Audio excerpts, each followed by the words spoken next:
السلام علیکم میری یوٹیوب فیملی، کیسے ہیں آپ لوگ؟ الحمدللہ میں بالکل ٹھیک ہوں۔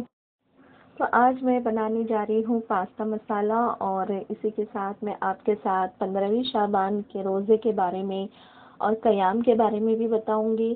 تو ویڈیو کو شروع سے آخر تک ضرور دیکھیے۔ تو سب سے پہلے تو یہاں میں نے پاستے کو ابالنا شروع کیا ہے۔ جب تک یہ ابل رہا ہے تب تک میں شعبان کے بارے میں آپ کو بتا دوں کہ شعبان کا مہینہ برکتوں والا ہے۔ اس سے پہلے بھی میں نے شعبان کے متعلق ایک ویڈیو ڈالی تھی، آپ ضرور اس ویڈیو کو دیکھیے، کیونکہ شعبان کا مہینہ جو ہے وہ آقا کا مہینہ ہے، ہمارے پیارے آقا صلی اللہ علیہ وآلہ وسلم کا مہینہ ہے۔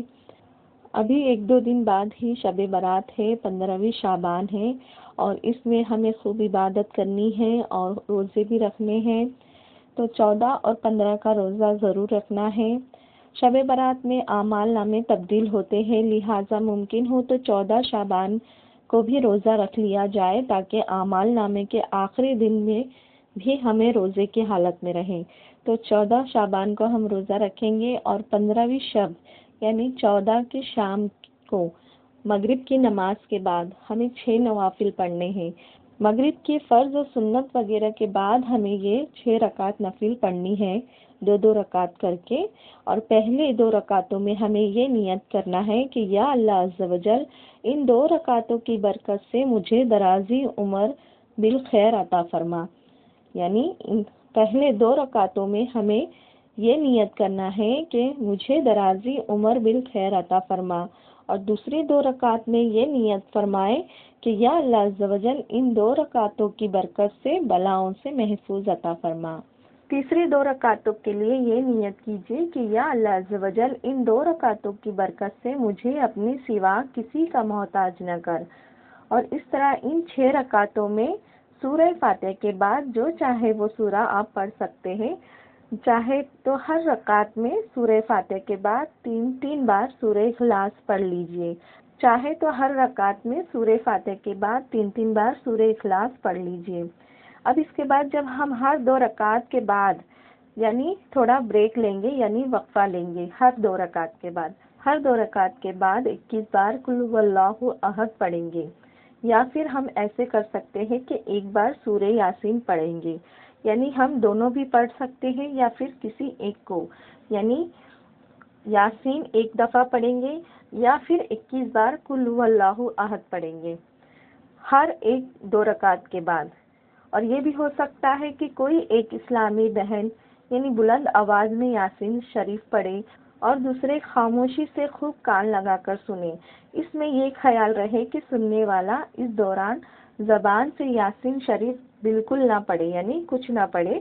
اور یہ مسئلہ خوب یاد رکھیے کہ جب قرآن کریم بلند آواز میں پڑھا جائے تو لوگ سننے کے لیے حاضر ہے، تو ان پر فرض ہوتا ہے کہ وہ چپ چاپ خوب کان لگا کر سنیں۔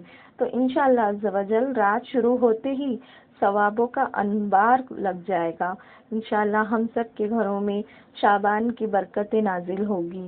تو آپ اس طرح سے 6 رکعتیں اپنے گھروں میں مغرب کے بعد ضرور پڑھیے گا 15ویں شب کو، اور پھر رات کو قیام کیجیے گا جاگنے کی۔ شعبان کی دعا بھی آپ ضرور پڑھیے گا نماز کے بعد۔ یہ ہے شب برات میں پڑھنے والے 6 نوافل جو میں آپ کے ساتھ شیئر کر رہی ہوں۔ اور دیکھیے یہاں میرا پاستا بھی ریڈی ہونے آیا ہے، تو میں نے اس میں دیکھیے بیسک مسالے ڈالے ہیں، جیسے کہ سب سے پہلے میں نے پیاز کو لال کیا، پھر اس میں نے ٹماٹر کا پیسٹ ڈالا، اور اس کے بعد میں نے شیزوان چٹنی ڈالی اور ہلدی، نمک، مرچی وغیرہ ڈالا۔ اس کے بعد میں نے پاستا مسالہ ڈالنے کے بعد تو یہاں دیکھیے تو میں نے یہ پاستا اس میں ڈال دیا اور پاستا مسالہ ڈالا، اور یہ بیسک سی چیزوں سے ہمارا گھر بیٹھے اتنا ٹیسٹی پاستا بنتا ہے۔ اور اس میں انڈا فرائی کر کے ڈالیے یا چکن ڈالیے، یہ جو ہمارے پاس اویلیبل ہے ہم وہ ڈال سکتے ہیں۔ تو لیجیے یہ دیکھیے کتنا اچھا اور کتنا ٹیسٹی پاستا مسالہ بن کر تیار ہوا ہے۔ تو آپ بھی اپنے گھر میں بنائیے، اور آپ کو شعبان 15ویں شعبان آپ لوگوں کو بہت بہت مبارک ہو۔ تو اس میں آپ ضرور سب کے لیے دعا کیجیے، اللہ پاک ہم سب کے گھروں میں خیر و برکت عطا فرمائے۔ تو آپ کو یہ ویڈیو کیسی لگی پلیز کامنٹس میں ضرور بتانا، تو یہاں کرتی ہوں میں اپنے ولاگ کو اینڈ. تو اگلی ویڈیو میں ملاقات ہوگی. اپنا اور اپنوں کا خیال رکھیے. اللہ حافظ.